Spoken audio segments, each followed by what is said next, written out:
이제 잠 깨셨죠? 예. 두 번째 시간 시작하도록 하겠습니다.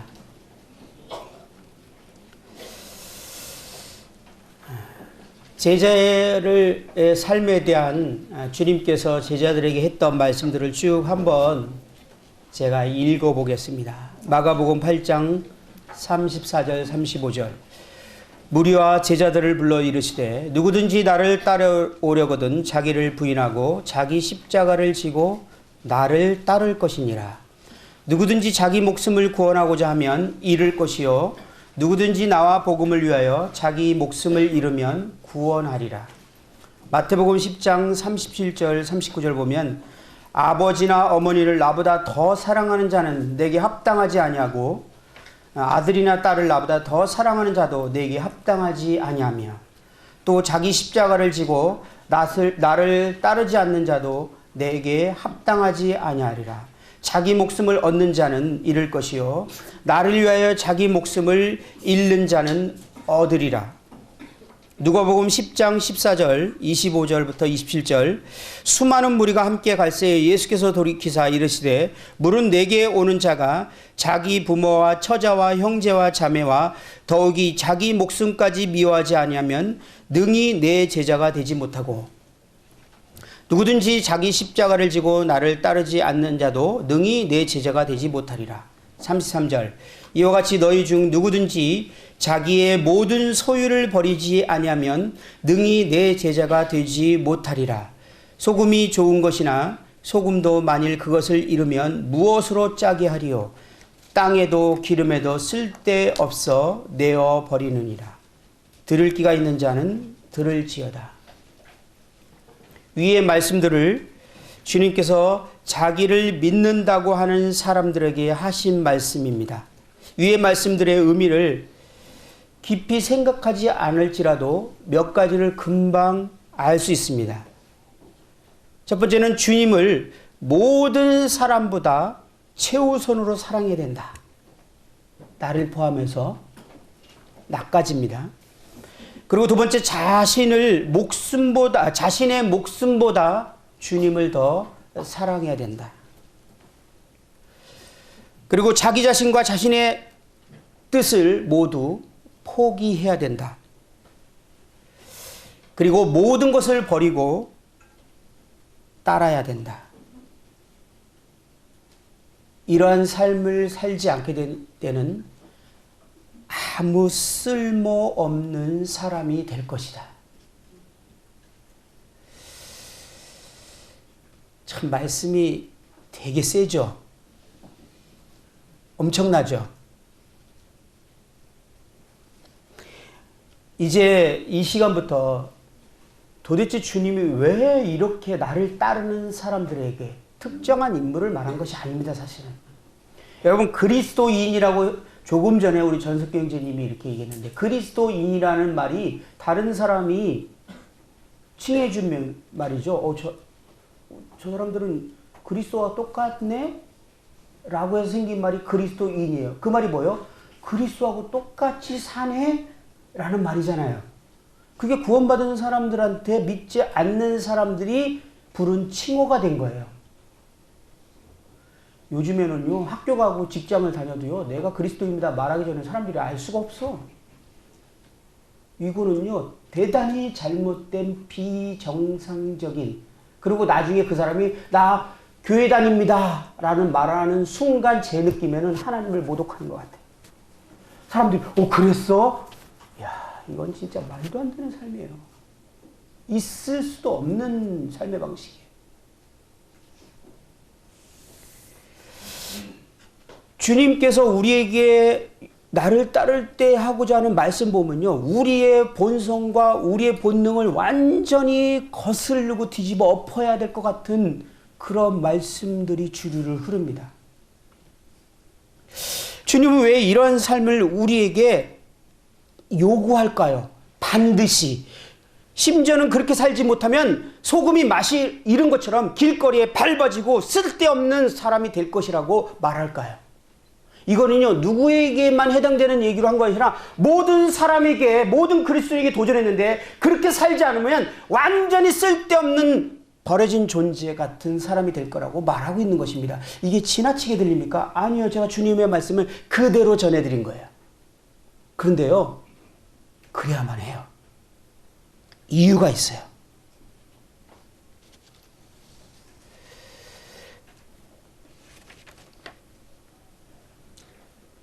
조금 전에 제가 처음에 여러분들에게 말씀드릴 때 저는 청년들을 참 좋아한다고 했습니다. 왜냐하면 청년들은 이 말씀에 정말 반응하고 순종합니다. 기혼들은요, 이 말씀을 하면요, 머리로는 알겠는데 너무 가진 게 많아서 막 계산하다가 결정 못해요. 솔직히 말합니다. 우리 청년들끼리 있으니까. 근데 우리 청년들은요, 정말 옳다면 결정하는 사람들이에요. 그래서 심지어는 세상에서도 이 나라가 잘못되고 됐을 때 그 분노하고 일어나는 사람들은 청년이에요. 그들은 이게 옳다고 생각하면 목숨을 바치는 거니까. 그게 청년들의 열정. 저는 이 열정을 좋아해요. 여러분들 이 캠프 때 옳다고 하면 여러분 들고 일어나세요. 목숨을 바칠 각오로 시작해야 돼요. 가능해요. 이런 얘기 좀 하면 제가 지금 이제 이천 간 지 한 8개월 됐는데 이천교회 청년들이 여기 있어서 미안해요. 청년부터 잘 안 나오는 청년들이었어요. 주일 예배 정도만 드리고. 그런데 지금 몇 개월 안 됐는데 토요일 날 2시부터 저녁 10시까지 교회에 있어요. 당연한 겁니다. 그 전에 이때 인도원에서는요, 12시부터 청년이 있기 시작해서 10시까지 있고, 일요일 날 아직도 우리 딸은 저녁 10시에 와요. 너무 자연스러운 거예요. 근데 요즘 청년부가 막 토요일 날 안 돼갖고 막 주일로 옮기고, 이거는 진짜 나 막 가슴이 찢어져요. 그런 얘기 들으면. 어떻게 그게 그렇게 될 수 있을까?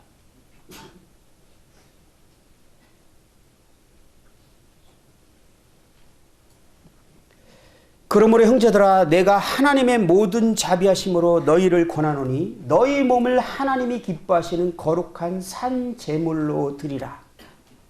이는 너희가 드릴 영적 예배니라. 이 말씀을 하고 시작했습니다. 우리는 하나님을 예배하기 위해서 부름받았습니다. 우리는 또한 하나님을 예배하지 않는 자들을 예배하도록 부름받았어요. 하나님은 예배받고 경배받기에 마땅하신 분이기 때문에 우리가 하는데요. 고개를 돌렸더니 내 친구가 하나님을 예배하지 않아. 우리는 거기에 거룩한 분노가 있어야 됩니다. 하나님이 무시받는 것에 대한 분노. 하나님이 함부로 여김받는 것에 대한 거룩한 분노가 그들을 도전해야 돼요. 그리고 결국은 그들이 예배하도록 하려면 복음을 깨달아야 돼요. 그리고 하나님을 예배하도록. 하나님을 예배하고 있지 않는 사람들이 옆에 있는데 우리가 아무렇지도 않게 살고 있다면 제 표현으로는 이건 벼락 맞아야 됩니다. 하나님을 제대로 안다면. 그리고 결국은 이 세상이 주님이 다시 오실 때 온 세상은 하나님을 찬양하게 될 거예요. 그게 정상이에요.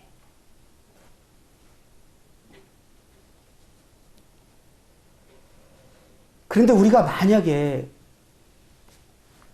우리 자신을 하나님께 산제사로 드리지 않으면 우리는 우리 자신을 예배하게 되고야 맙니다. 그리고 우리 자신의 뜻을 이루기 위해 살게 됩니다. 이것이 우리의 성장의 가장 기본적인 방해 요소입니다. 그리스도인에게 적이 셋이 있죠. 뭡니까? 첫째는 사단, 둘째는 육신, 셋째는 세상입니다. 그리스도인에게 철천지 원수의 적, 셋. 사단, 육신, 세상. 오늘은 이 부분을 간단하게 다뤄드릴 것입니다. 이 시간에는 육신에 대해서 좀 다뤄보겠습니다. 이 육신의 실체를 알게 된다면요, 여러분들은 정말 하나님을 예배하기 위해서 산제사로 드려야겠구나라는 생각을 정상적으로 하게 될 것입니다. 정상적으로 들으셨다면. 이 시간이 끝났는데도 그 생각이 안 든다면 좋으셨거나 하나님께 생애를 드리지 않기로 아주 결단을 선택했거나 아니면 구원받지 못했거나 다른 이유가 없어요.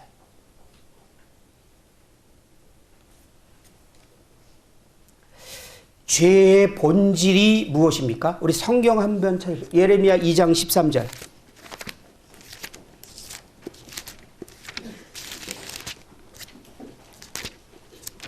예레미야 2장 13절입니다.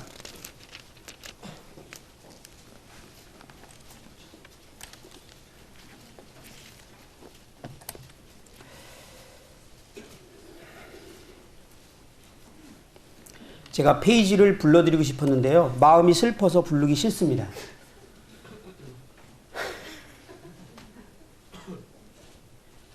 우리 그러지 말자고요.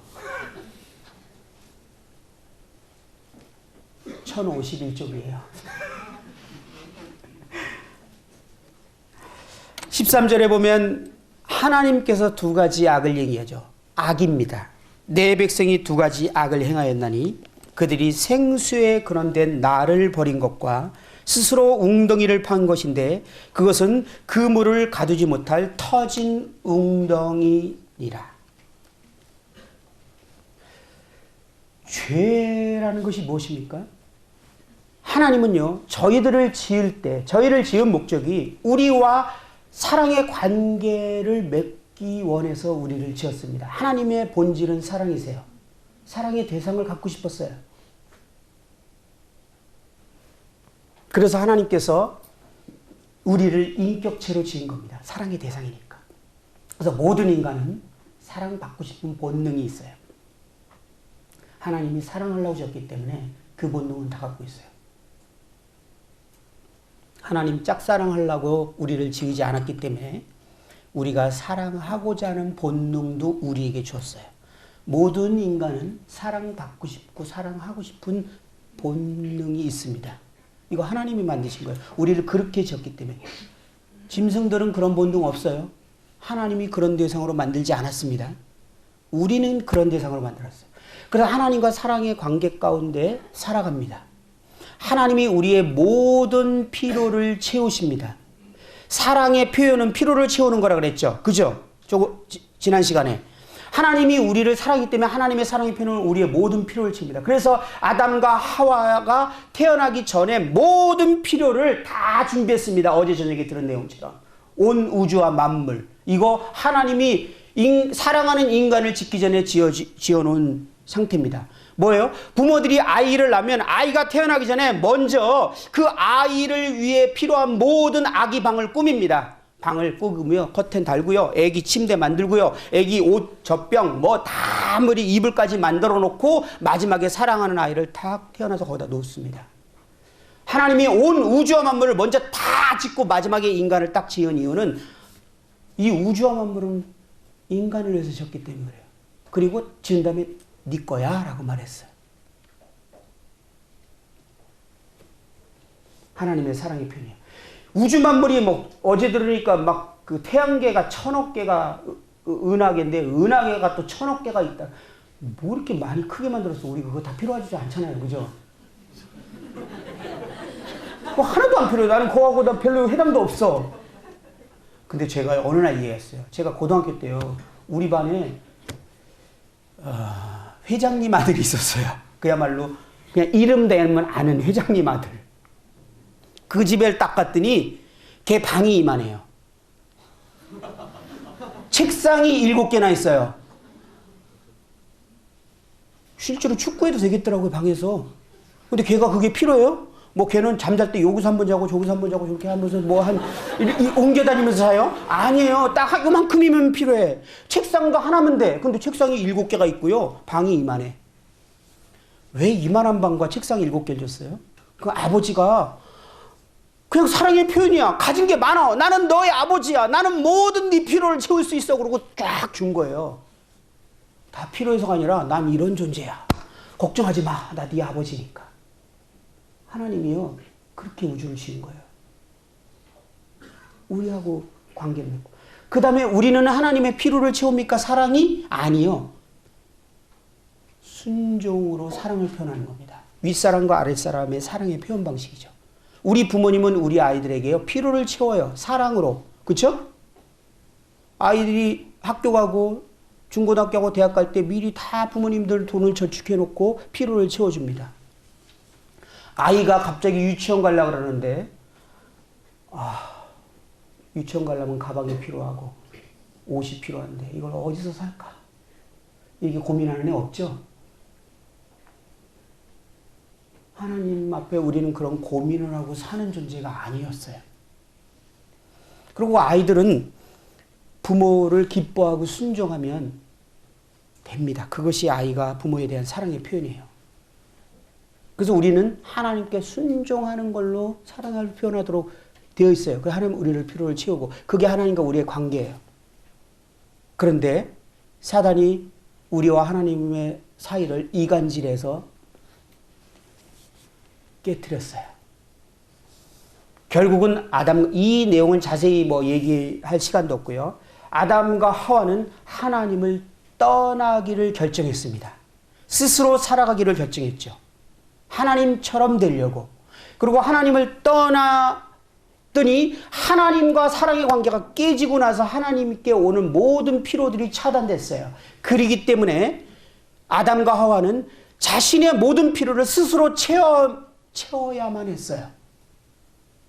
하나님이 성경이 죄라고 말하는 것이 두 가지입니다. 첫 번째, 하나님을 스스로 떠난 것. 저와 여러분, 그죠? 하나님을 떠난 이게 죄예요. 죄라는 원어가 하말티아라는 말인데 이 관역을 벗어났다, 목적을 벗어났다 이런 뜻이에요. 목적을 벗어난 게 죄예요. 죄의 정의는 목적을 벗어났다. 하나님이 지은 창조의 목적을 벗어났다. 물건은 지은 사람의 목적을 벗어나면 고장났다 그래요. 그죠? 그리고 AS를 받습니다. 그러면 정상으로 돌아와요.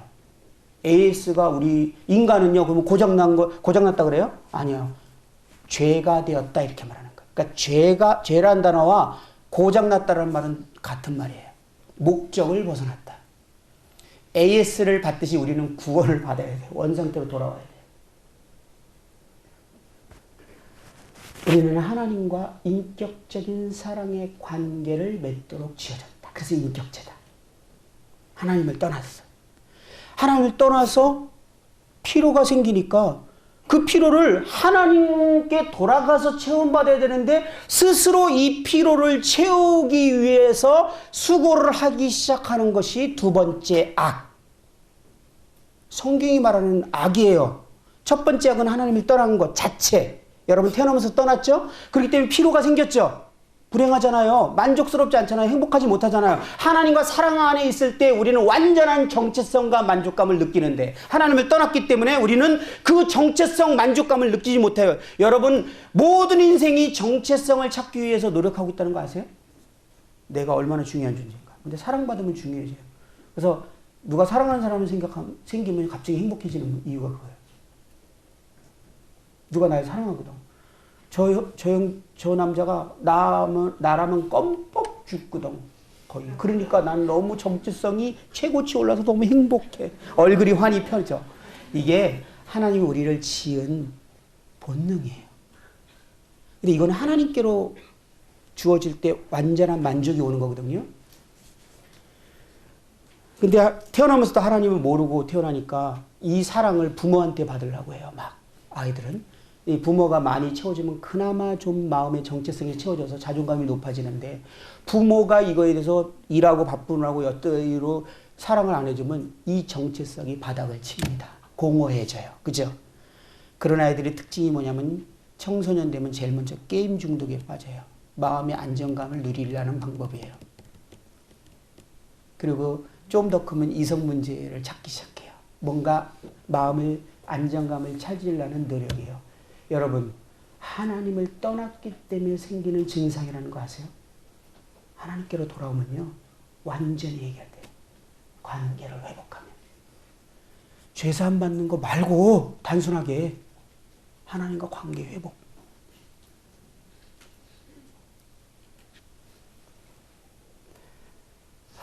자꾸 여기서 시간이 끌어서 참 마음이 급해지는데 그래서 이 문제를 해결하기 위해서 이제 스스로 노력이 시작됐습니다. 여러분들이 이렇게 좋은 대학에 들어가야 되고요.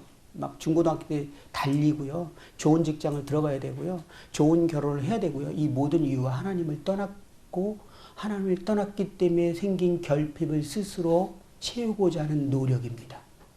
그걸 보고 하나님은 악이다 라고 말합니다. 죄의 정의. 그래서 죄의 정의의 근본은요, 하나님과의 독립선언이에요. 독립선언. 이 독립선언이 아담의 본질이 되었고 아담의 후손인 우리 모두에게 본질이 됐습니다. 하나님을 떠난 사는 하나님으로부터의 독립심이 죄의 본질이에요.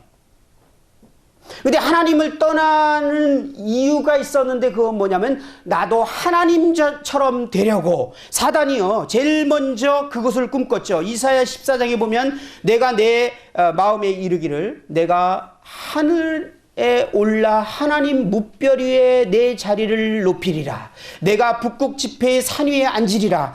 가장 높은 구름 위에 올라 지극히 높은 이와 같아지리라 하는도다. 사단이 이 죄를 졌어요. 하나님 자리를 넘본 거예요. 자기 자리에 만족하지 못하고. 그리고 사단은 죄가 되고 천상에서 쫓겨났습니다. 그리고 아담과 하와에게 동일한 죄를 짓도록 했습니다. 하나님이 그 선악과를 따먹으면 정령 죽지 않을 거야. 이럴 때 아담 하와가 속은 게 아니에요. 하나님이 말씀을 더 믿었을 거라고 저는 믿어요. 근데 어디에 딱 넘어가냐면 네가 하나님처럼 될 거야. 아담과 하와는 하나님을 보고 있었잖아요. 어떤 분인지, 얼마나 영광스럽고 크신 분인지. 근데 내가 그렇게 된다는 거예요. 하나님의 영광이 모든 천군 천사가 예배하고 모든 피조물들이 하나님을 예배하고 기뻐하고 즐거워하는 그 위치에 내가 설 수 있다는 거예요. 그래서 아담과 하와는 그것을 선택해서 하나님과 분리를 선언했어요. 정령 죽으리라. 죽음은 분리를 말하죠. 하나님과 분리가 딱 된 거예요. 그리고 하나님과 독립선언. 하나님 자리에 앉으려고. 하나님만 찬양받고 예배받고 경배받을 분이신데 루시퍼가 찬양과 경배 예배를 받고 싶었어요. 그 자리에 앉고 싶었어요. 그런데 그 죄를 인간에게 짓도록 해서 아담과 하와는 하나님의 자리에 앉고자 선택하고 선악을 알게 하는 따먹었어요. 하나님만 받기로 결정된 찬양과 경배와 이 예배, 이거 성경적인 용어죠. 그러면 우리 일반적인 사람이 쓰는 용어는 이걸 뭘로 바꿔 써야 돼요? 칭찬, 인정, 존경.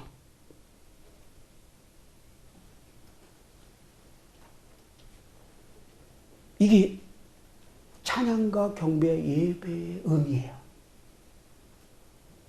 이 아담과 하와의 이 본질이 우리 인간의 죄의 본질이 되어버렸어요. 그래서 모든 인간은 칭찬받고 인정받고 존경받는 위해서 인생을 살아갑니다. 이게 죄의 본질이에요. 이 부분을 잘 인식하셔야 돼요. 죄의 본질은 우리가 하나님 자리, 나를 하나님 자리에 놓고 하나님으로 섬기는 거. 그런데요, 내가 나를 하나님 자리에 놨는데 그러면 사람들이 나를 항상 인정해주고 칭찬해주고 경배를 해줘야 되는데 나를 끌어내리는 존재들이 주변에 생기네. 그래서 화가 나는 거야. 그래서 상처받고 분노가 일어나는 거야. 나를 예배 안 했거든.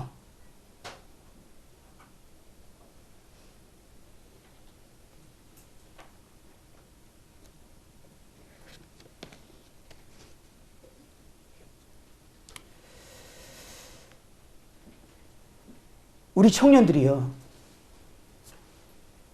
이 구원받지 않은 사람들의 이 죄의 본질이 우리가 주님을 알게 되는 순간 이게 육신으로 자리 잡았어요. 자, 육신. 이해돼요? 아담으로부터 물려받은 이 본질, 이 생명이 우리의 육신으로 자리를 딱 잡아버렸어요. 그리고 우리에게는 새로운 생명이 우리에게 왔어요. 그리스도의 생명. 이 본질로 육신으로 살지 말라고 그리스도의 생명이 왔는데 우리가 이 그리스도의 생명으로 살아가는 것들을 모르게 되면 그냥 육신으로 행하기 시작합니다. 그게 두 가지 특징이 뭐라고? 첫 번째, 칭찬받으려고 하기 시작해요. 칭찬받는 거야 모든 인생이 다 매여 있다는 거 아세요?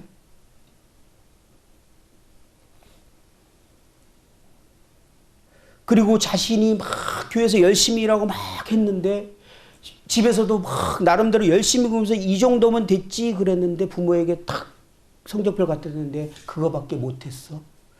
그 순간 지금 예배를 받아야 되거든요.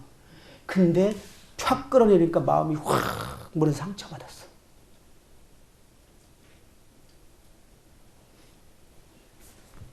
요 상처 누가 받았지? 지금 요 상처 누가 받았어? 새로운 생명 아니면 육신?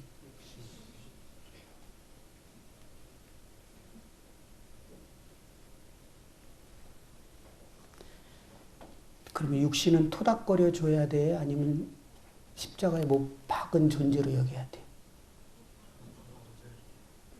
근데 바로 친구 찾아서 아 짜증나. 나 열심히 했는데 그냥 엄마가 그거 하더라. 그러니까 친구가 또 아, 너 힘들었겠다. 토닥토닥.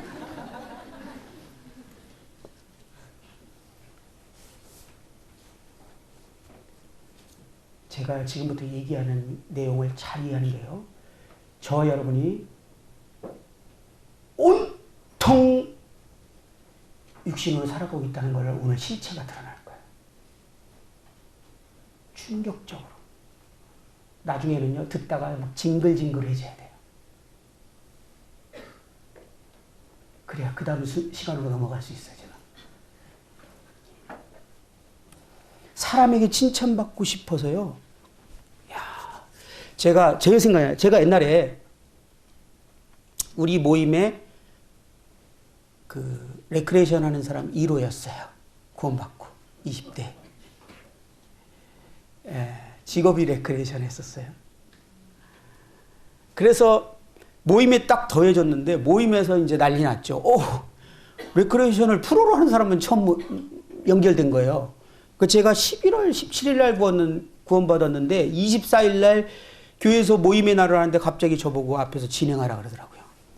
그래서 근데 직업으로 하는 일인데 저는 보통 500명, 1000명을 앉혀놓고 프로그램 하던 사람인데 교회 식구 한 100몇 명 그거 쉽죠. 그래서 막 들었다 놨다라고 다 막 이렇게 했어요.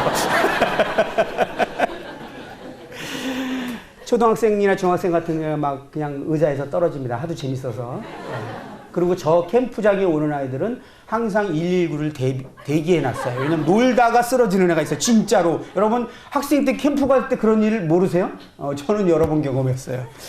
그렇게 직업으로 하던 사람이니까 이 일은 쉬워요. 그러고 했어요. 그랬더니 성도들이 너무 재밌으니까 이제 맨날 야외 예배 이런 날만 있으면 저한테 이제 이거를 시키는 거예요.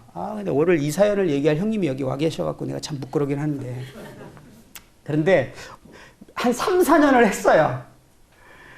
그러니까 형제들은 너무 형제자매들은 재밌죠. 이제 더 이상은요, 제가 안 하면 누가 할 수 없는 분위기가 됐어요. 갑자기 이 수준으로 올라올 수는 없고, 갑자기 뚝 떨어지면 재미없고.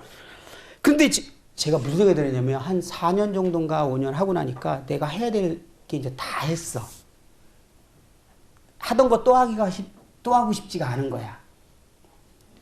여러분들, 프로가 느끼는 그 감정이 있는데요.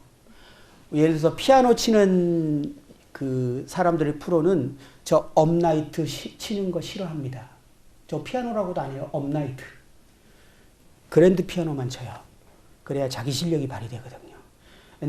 예전에 우리 교회에 정말 피아노 프로가 왔는데 키보드를 두고 치라고 딱 했더니 저 피아니스트거든요. 제가 그 말 이해해요. 무슨 말인지. 근데 제가 프로란 말이에요. 그러니까 잘 안 되면 성이 안 풀려요. 그런데 그날도 야외 예배인데 또 하라고 하는 거야. 근데 너무 하기 싫은 거야. 이제 할 거 다 했어. 옛날 거 또 하려니 별로 재미없을 거야. 다른 성도는 재밌다는데 내 기준에 재미없어. 근데 그 한 형제님이 담당하는 일 나보고 하라고 하는 거야. 하기 싫다고. 속으로는요, 할 거 다 했기 때문에 더 이제 나의 신빙성이 없어졌기 때문에 하기 쉽지 않은 거예요. 근데 그 형제님이 저보고 하라고 한 이유가 그 전에 제가 하기 전에 그 형제님이 주로 했대요. 근데 내가 안 할 생각이 형제님이 하시라고 그러는데 내가 어떻게 하냐고. 형제가 여태껏 했는데 내가 어떻게 다시 하냐고 하는데 내가요, 끝까지 거절했어요. 왜냐면 찬양받고 싶은데 찬양 못 받을 것 같은 거야, 이번에. 다시 말하면 칭찬받고 싶은데 환호를 받고 있는데 이번에 못 받을 것 같은 거야. 소재가 다 떨어져서. 그래서 끝까지 안 한다고 거절했어요. 그랬더니 형제님이 마지막으로 부탁을 하더라고요. 그럼 내가 뭐 바쁘니 뭐지 이런 핑계를 댔겠죠. 그랬더니 그럼 내가 게임을 다 준비해 올 테니까 진행만 해달라고 이렇게 부탁하더라고요. 그렇게까지 했는데 거절하셔서 그렇게 하겠다고. 그리고 이제 야외를 딱 갔는데 그 게임 진행하는 걸 한 대여섯 가지를 준비한 걸 나한테 딱 보여주는데 딱 봐도 이거는 하면 망신이야. 이게 뭔가 탄탄한 프로그램이 아니야.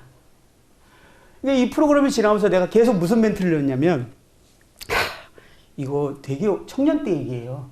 근데 아직도 기억이 나요. 너무 내가 충격적이라서. 이건 제가 준비한 게 아니고 형제님이 준비한 건데 제가 대신 진행하는 겁니다. 이 얘기를 몇 번을 하는 거야, 내가 하면서. 왜? 내가 생각할 때 이 게임은 너무 아마추어스럽거든. 이게 내 게 아니야, 아무리 봐도. 근데 사람들이 이게 내가 준비해온 거라고 오해하는 게 너무 싫어. 그래서 이거는 내가 준비한 게 아니라 이 형제님이 준비한 건데 제가 해주는 겁니다. 근데 하면서 뭔가 마음이 편치 않아. 집에로 왔어요. 집에 와서 주님 앞에 이렇게 앉아있는데 내가 왜 이런 마음으로 했는지가 쭉 떠오르는데요. 내가 막 얼굴이 뜨뜻해지고 너무 부끄러운 거야. 부끄러움 당하기 싫은 거예요. 저는 어떤 일을 시키면요, 계산이 딱 나오면 열정적으로 합니다. 근데 내가 못할 것 같으면 안 한다 그래요. 이유가 뭐죠? 겸손해서? 무슨 겸손해서? 망신당하지 않으려고. 잘해서 인정받고 칭찬받는 건 좋으니까. 그래서 못하는 건 거절해요. 그리고 잘할 수 있는 것만 한다 그래요. 여러분, 교만의 정의가 뭔지 압니까? 겸손의 정의가 뭔지 압니까? 겸손은 하나님이 있으란 자리에 있는 것. 하나님이 시키면 그냥 하는 거예요. 예. 교만은요, 내가 자리를 설정하는 거예요. 이건 내가 하고 안 하고.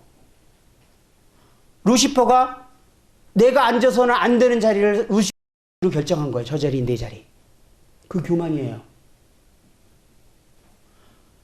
사람들은 제가 이거 못해요 라고 이렇게 겸손한 것처럼 빼지만 그거 진짜 교만한 거거든요.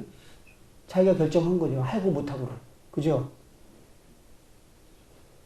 앞선 형제님한테 그런 사람들은 하나님한테도 그러는 거예요. 근데 내가 그 모습을 쫙 보면서 야, 내가 정말 사람이 다루기 어려운 사람이었고 나는 정말 모든 주도권을 내가 갖고 내가 결정하고 나는 항상 칭찬받고 인정받을 일만 하는구나라는 걸 딱 깨달은 순간 너무 충격이 돼서 주님 앞에 회개를 했어요. 그리고 그때 주님 앞에 결정한 게 있어요. 주님, 형제님이 저보고 하라고 한다면 교회 앞에 나와서 댄스도 추겠습니다. 그게 어떻든 나 춤 못 추거든요. 하겠습니다 하고 결정했어요. 그리고 그거를 실제로 실현을 하는 데까지 5년 걸리더라고요. 그걸 자기를 부인하고 그걸 순종하는 게. 왜? 육신은요, 예배 받기를 원하는 존재거든요. 하나님 자리에 앉아서. 그래서 시기는 왜 일어나죠? 내가 받으려는 예배를 다른 사람이 받을 때 일어나는 게 시기예요.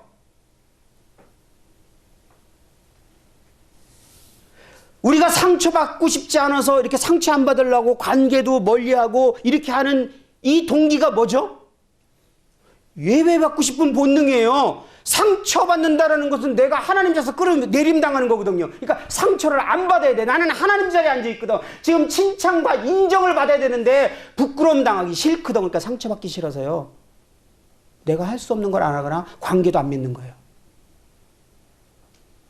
내가 부끄러운 망신을 당하지 않고자 거절하고 이렇게 하는 것이 예배받고 싶은 욕구의 반영이라는 걸 알고 계십니까?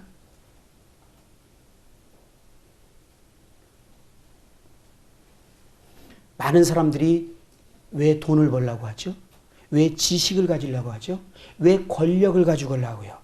왜 이렇게 외모를 꾸며요? 왜 성형을 하는 거예요? 우리 청년들 중에서 성형한 사람 있지 분명히. 왜 성형한 거야? 예배 받으려고. 못생겼다는 소리 듣기 싫으니까. 하나님 자리에 앉아있는 나를 끌어내리는 말은 도대체 절대 용납할 수 없으니까. 나는 예배 받아야 되거든. 이게 그리스도인의 삶이라고요? 이게 그리스도인이라고요? 누가 그래요?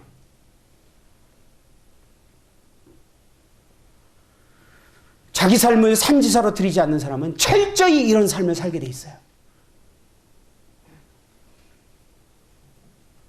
자기를 경배하기로 했으니까.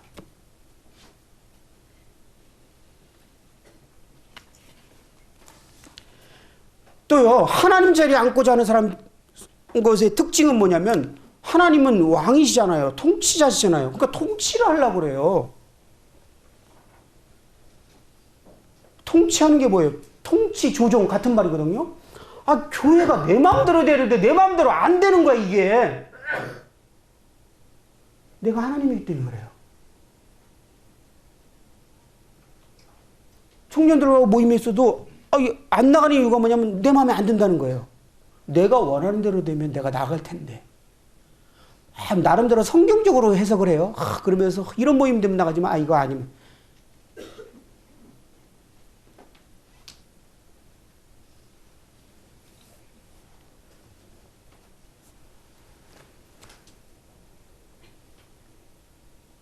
어떤 사람들은 돈이 있으면 사람들을 조종하고 통치할 수 있다는 걸 압니다. 그래서 돈을 가지려고 해요. 어떤 사람은 권력이 있으면 내가 통치할 수 있다는 걸 압니다. 심지어 교회에서도요.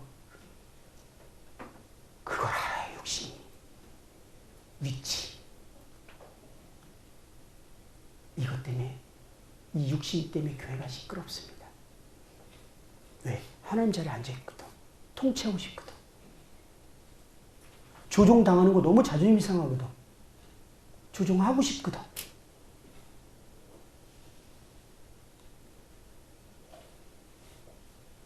어떤 사람은 무식하게 힘으로 통제하는 사람이 있죠. 도저히 이것저것 다 안 되면 힘이야 그냥. 이것도 통해요.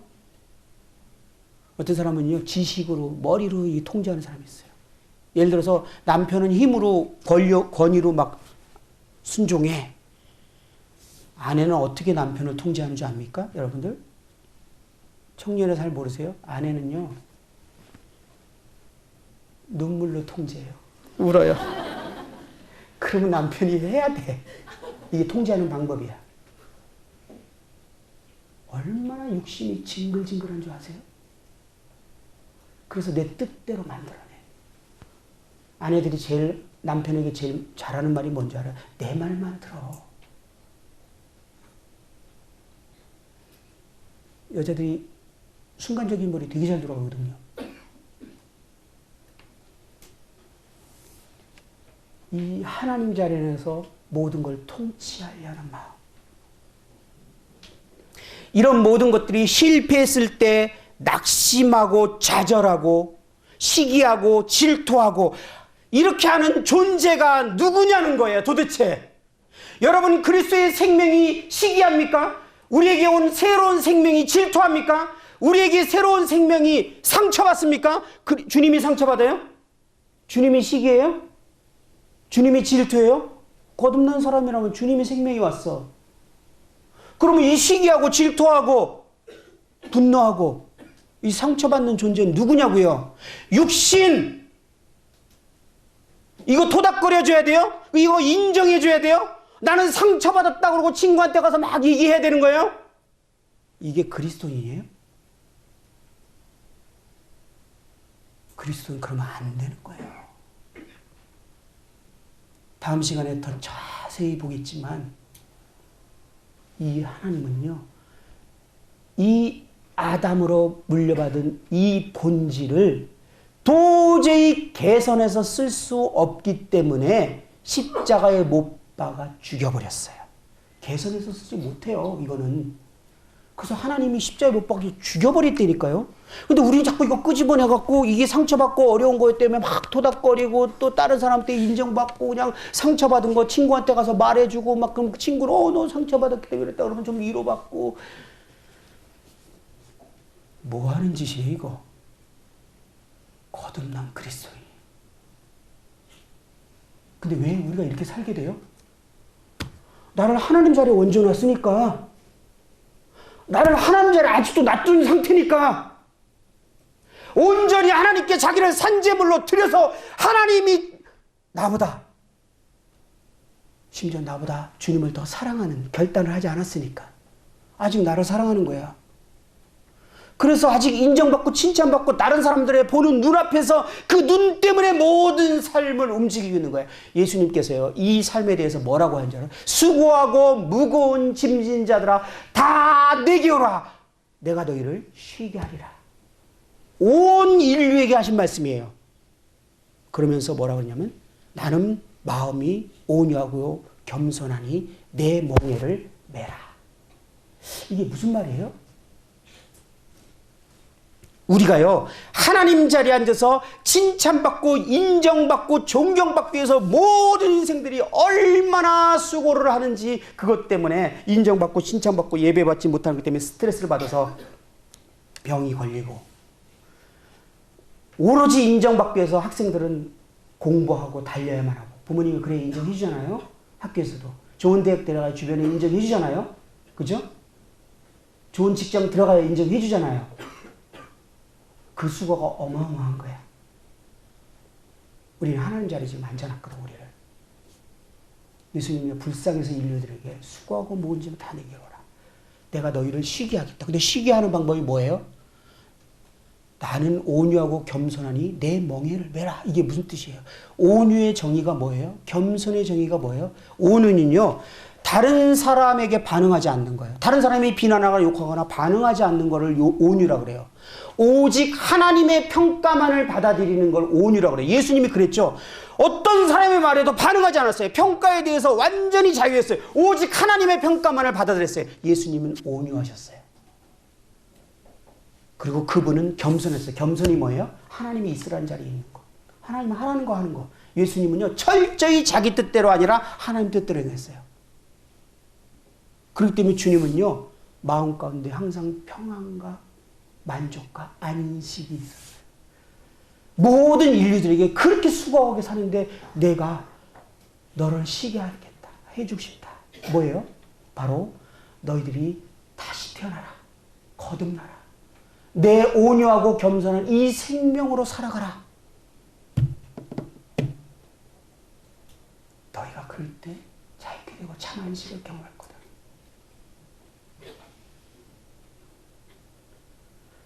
그런데 우리가 구원받을 때 개념이 이런 게 없이 그냥 예수님이 나를 위해 돌아가시고 죄 용서받은 것만 갖고 딸랑 받고 마니까 이 개념은 하나도 정리 안 됐어. 여전히 나는 하나님 자리에 앉아 있어. 하나님과 상관없이 내 스스로 살아가. 주님은요, 우리에게 모든 것을 버리고 자기 목숨을 얻고자 하는 자는 잃을 거라고 그랬어요. 예수님께서 왜 우리에게 그런 삶을 요구했을까요? 우리는요, 제자의 길, 주님의 길을 선택하고 그 길을 가지 않으면 우리는 철저히 자기를 경배하고 섬기면서 살다가 죽게 돼 있어요. 소금이 맛을 잃으면 무엇에 쓰리요? 길가에 버려서 사람들이 짓밟느니라. 아무 쓸모없는 그리스도인.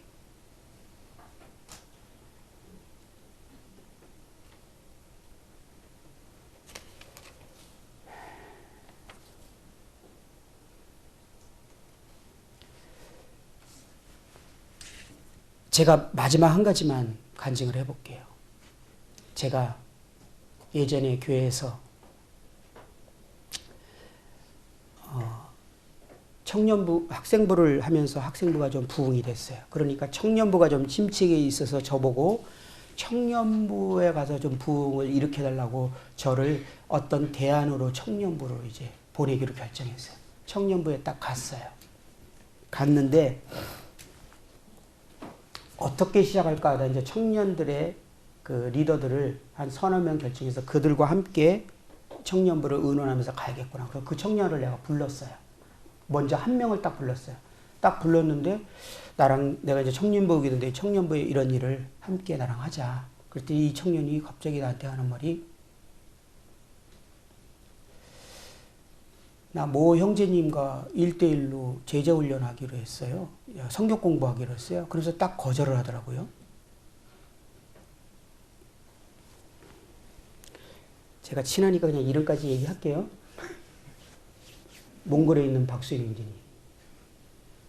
제가 레크레이션 할 때 만나서 구원받은 두 번째 프로였어요. 근데 이 박수영 형제님이 이 청년한테 1대1 양육 공부를 하자고 그런 거예요. 그래서 제가 한 프로포즈를 딱 거절하는데 자존심이 확 상하더라고요. 내가 인도한 어떤 보면 형제고 나보다 어린 형제고 근데 더 내가 질투가 확 난 경우는 이 형제가 너무 주님의 열심이야. 딱 구원받자마자요. 그동안 교회에 있었던 메시지, 그동안 내가 못 들었던 모든 메시지에서 너무 나는 억울해서 들어야겠대. 그래서 그 당시에 테이프로 된 라면 박스에 2박스인가 있는데 그걸 다 들었어요. 구원받자마자. 내가 없을 때 전해진 메시지를 결코 포기할 수 없다는 거예요. 그렇게 열심히 있는 형제예요. 그러니 쭉쭉쭉 주님 앞에 성장하기 시작했죠. 내가 경계심이 일어날 만큼 성장하더라고요. 그런데 드디어 이제 이 일이 딱 지니까 자존심이 확 상한 거야, 내가. 그래서 거기서 말 안 하고 알았어. 그리고 돌아와서 내가 마음이 확 끓는데 어떻게 정리했냐면 그래. 그래도 그 형제가 잘 되는 걸 내가 칭찬해주고 박수 쳐줘야지 내가 이렇게 시기하면 되겠어. 그래도 그 형제가 박수 형제하고 양육을 하면서 좋게 된다면 내가 그거 박수 쳐줘야 되지 않겠어. 그러고 아주 멋있게 정리를 딱 끝냈어요. 내가 나름대로 딱 이렇게 주님의 마음 같은 걸로 딱 정리했습니다. 전 주님의 마음이라고 생각했어요. 두 번째 형제 가서 딱 풀었는데 두 형제가 똑같이 얘기하는 거예요. 저 박수 형제하고 양육하기로 했는데요. 뚜껑이 열렸어요, 그때는. 박수 형제를 찾아갈까? 그러다가 그게는 좀 그래갖고 내가 너무 화가 나서 예배당, 그 다음날 예배당에 와서 아무도 없는데 혼자 무릎을 딱 꿇었어요. 주님한테 그렇게 얘기했죠. 주님, 이게 뭡니까? 제가 청년부 가고 싶어서 갔습니까? 주님이 저를 청년부로 보냈잖아요. 그러면 제가 청년부를 할 수 있도록 해주셔야 되지 않습니까? 주님, 박수영지한테 그렇게 못하게 할 수 있잖아요. 왜 그렇게 놔두시는 거예요? 내가 하나님께 막 따졌어. 너무 화가 난 거야, 나는. 저 이대로 하면 청년부 못합니다. 할 청년들 다 데려가고 내가 누가 하라는 거예요. 막 하나님께 막 정말 마음에서부터 막 화도 속상함도 토로하고 위로도 받고 싶고 이 문제를 처리하고 싶어서 막 얘기했어요. 그러고 나서 주님이 뭐라고 말씀하시는지 이제 조용히 앉아 있었어요. 근데 주님이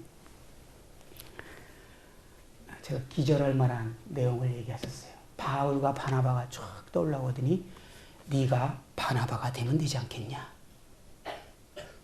이 말은 뭐냐면 아예 그 형제를 청년부에 이렇게 초청해 와서 바울처럼 주로 말씀을 전하고 청년들을 아예 그냥 본격적으로 양육하고 너는 이 형제를 서포트 해주면 되잖아. 이렇게 딱 들렸어요. 이야, 죽을 것 같더라고요. 정말 딱 한 가지밖에 표현할 수 없어요. 죽을 것 같았어요. 나보다 어린 형제. 내가 인도에서 구원받은 형제. 안 그래도 자꾸 승승장구하고 커가는 것 같아서 은근슬쩍 질투나고 있는 이 형제를 결국은 내가 위로 세우고 내가 섬기라는데 죽어버릴 것 같더라고요. 내가 주님 앞에서 그거 알면서 생각하기 시작했어요. 근데 내가 여기서 주님을 거절하면요, 주님을 잃어버릴 것 같은 거예요. 그래서 주님을 잃어버릴 수는 없으니까. 왜냐하면 저는 주님을 위해서 모든 걸 다 드리고 살고 있었는데 주님을 잃어버리면 죽도 밥도 아닌 아무것도 아닌 사람이 되어버리는 거잖아요. 그래서 예 주님 제가 하겠습니다. 그리고 이 형제를 전화해서 불렀어. 그리고 얘기를 했어요. 형제, 내가 기도했는데 주님이 형제가 그 바울과 바나바 얘기를처럼 생각나게 하면서 형제를 바울처럼 내가 초청해서 말씀을 전하게 하고 내가 형제를 서포트하도록 주님이 나에게 말씀하셨다. 형제 그 일을 하겠느냐? 뭐 일주일 동안 기도를 해봤습니다. 그런데 기분 진짜 나빴어요. 보통 그러면 안 되잖아요. 아, 내가 어떻게 형님이 하셔야지. 근데 일주일 동안 기도해. 이 형제님이요, 속과 겉이 똑같은 형제면 내가 정말 좋아하는 형제예요. 진짜 지금도. 근데 속과 겉과 속이 똑같아. 그때는 별로 안 좋았어요. 예, 그때는 안 좋아했는데, 되게 마음이 상했는데 그냥 제가 어쩔 수 없이 참아야만 했어요. 이 마음 상하고 자존심 상하고 막 기분 나쁜 이 존재가 도대체 누구예요? 전 그때까지 이 실체를 몰랐어요. 옳고 그름으로 따지면은 내가 맞는 거예요. 저는요, 어떤 분이 딱 따지면 옳고 그름이 먼저 딱 와서 누가 잘해야 잘못해야 딱 왔어요. 아담으로부터 물려받은 생명의 특징이 뭡니까? 선악을 알게 하는 나무, 옳고 그른 것. 이건 그리스도의 생명이 아니에요. 옳고 그른 거로 정리하는 생명. 이거는 철저히 육신입니다. 아담 생명이에요. 나중에 이제 이거에 대한 습관이 생겼는데, 그러고 나서 자존심 상하지만 어쩔 수 없잖아요. 그러고 갔어요. 근데 일주일 있다 딱 와서 이제 어떻게 주님이 말씀하셨더니 주님이 말씀 안 하셨대. 그래서 일주일만 더 기도해 보라 그랬어. 그랬더니 알았다고 또 그냥 가는 거야. 일주일 있다가 저한테 먼저 왔어요. 주님이 말씀하셨대. 그래서 이제 드디어는 내가 마음을 많이 이제 비웠어요. 그래서 이제 주님이 이렇게 하려나 보다. 마음에서 뭐 계속 자기와의 싸움이 엄청 있죠. 그래서 이걸 누르고 그랬는데 주님이 그리고 막 게다가 주님 앞에서 이 그 육신의 실체, 이 하나님 자리에 앉아서 나를 경배받고 인정받고 칭찬받으려고 하는 이 실체가 주님께서 내 마음에 탁 깨닫게 하는 순간 제가 와르르 무너졌어요.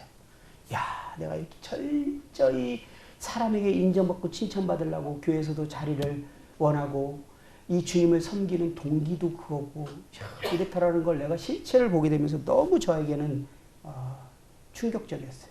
그리고 제 마음이 이제 비어지고 형제가 한테 당연히 내어주고 싶은 진짜 마음이 생긴 상태에서 이제 그 다음에 만났을 때 형제가 먼저 찾아오더라고요.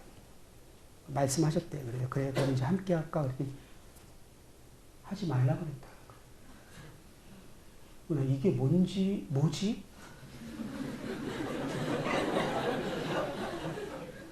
그리고 더 신기한 게 한 달 안에 이 형제들이 지금도 이유를 난 안 물어봤어요. 날 다 찾아왔어요. 박수 형제님이 공부 안 한대요. 그때요.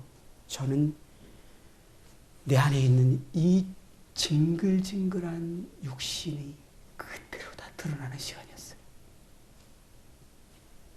인정받고 칭찬받고 싶은 이 욕구, 하나님 자리에 앉아있는 이 나.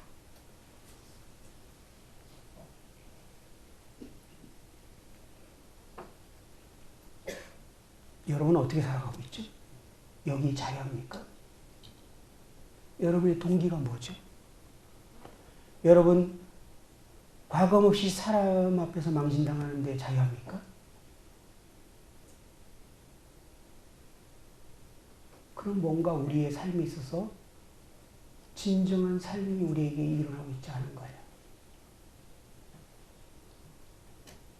이건 정말 심각한 문제예요. 단순한 문제가 아니에요. 성장이 뭐라고 생각하세요? 다음 주에 말씀드렸지만 이 아담으로 물려받은 이 본질을 잘 모양을 만들어서 경건한 모양, 아름다운 모양을 만드는 게 성장이라고 생각하세요? 다음 시간에는 이 실체가 그대로 드러날 것입니다. 쉬었다 하겠습니다.